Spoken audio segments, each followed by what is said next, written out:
Assalamualaikum warahmatullahi wabarakatuh. Selamat datang di channel Bagi Kode, tempat berbaginya coding. Pada video kali ini kita bakal membahas yang sedikit jauh kali ya dari dunia programming.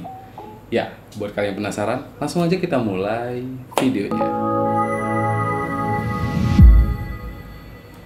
Ya, pada video kali ini kita bahas tentang suatu bisnis ya yang mungkin udah digemarin sama sebagian orang, yang mungkin kalian pernah mendengar istilahnya RT RW NEN, atau mungkin teman-teman yang udah kuliah atau udah merasakan dimana kalian mengkonekkan device kalian ke suatu wifi, tetapi kalian belum mendapatkan jaringan sebelum kalian memasukkan username dan password di form web tersebut. Ini adalah salah satu kelebihan dari Mikrotik, karena kemarin saya sempat membangun hal itu ya. Di sini udah ada beberapa device yang bisa kalian lihat. Yang pertama adalah Mikrotiknya. Di sini saya menggunakan Mikrotik dari tipe RB750 generasi ketiga, version yang hex ya. Karena RB750 itu ada 3 version.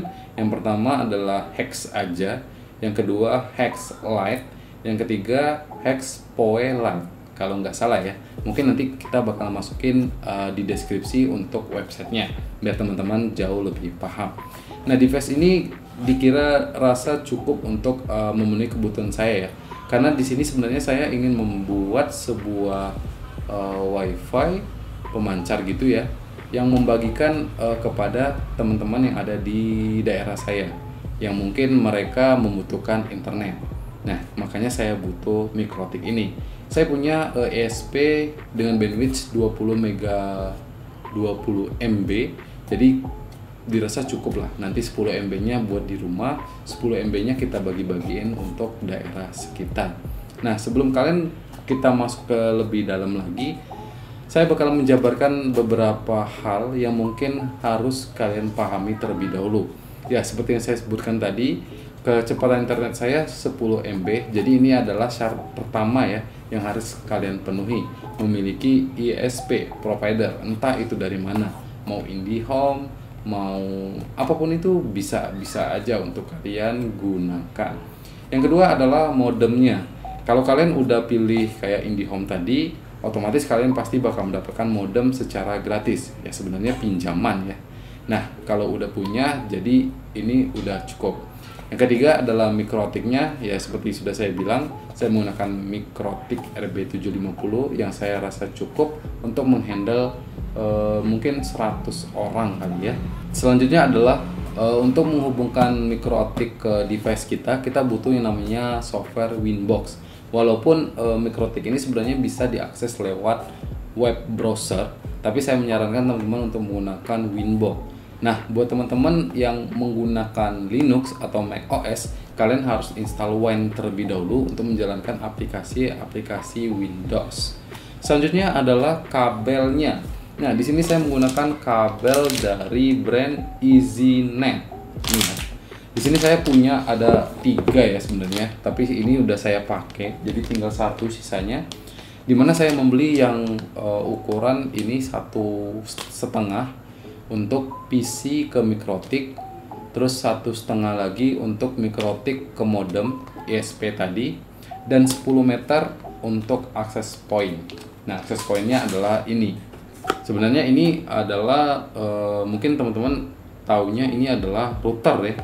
Ini adalah tipenya TP-Link, tipe dari wireless TLWR840N. Dia ini 4-in-1, jadi di dalam satu device ini kalian bisa rubah settingannya menjadi beberapa hal, mulai dari access point, range extender, router, sama WISP. Defaultnya router ya. Jadi saya punya punya sebuah kendala kemarin.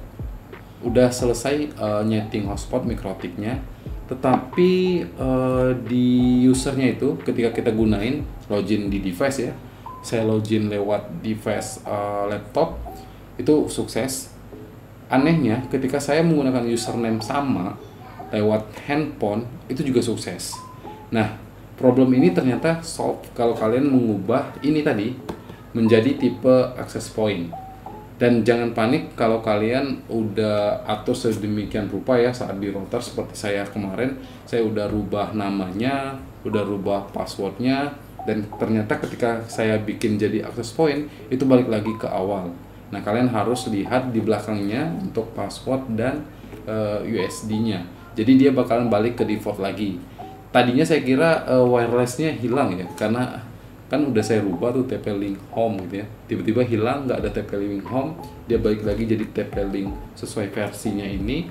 Tetapi saya nggak ngeh gitu, kenapa dia bisa balik lagi kayak gitu, padahal harusnya ya kalau kita rubah jadi access point ya namanya tetap sama gitu harusnya ya, terus passwordnya yang tetap sama. Tapi nggak apa-apa, itu juga sebuah kelebihan ya, karena kalau misalnya ada sesuatu kita tinggal balikin aja ke seperti semula.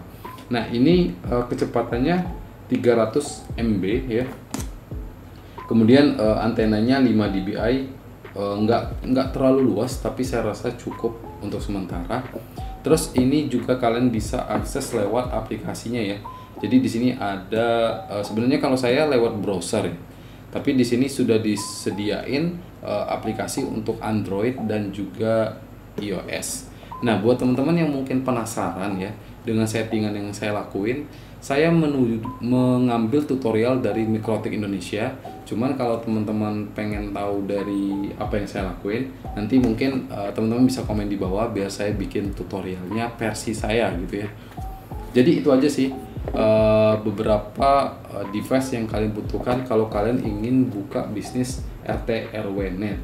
Cuman balik lagi ya, ilegal atau legal. Kalau saya baca itu ya, ini ilegal kalau kalian enggak kerjasama dulu sama Kominfo. Tapi ini bakal menjadi legal kalau udah kerjasama. Cuman saya yakin sih kalau di tempat-tempat yang biasa gitu ya, yang bagi-bagi internet, karena syaratnya itu kan nggak boleh dijual. Kalau kita share-nya free, otomatis nggak masalah dong. Kan ini punya saya gitu ya, kita share gitu ya. Tapi kalau misalnya di sini ada orang IndiHome, komen aja di bawah. Mumpung belum saya umumin gitu kan. Oke, daripada kebanyakan ngelantur gitu, kita tutup aja. So guys, sampai jumpa di video berikutnya.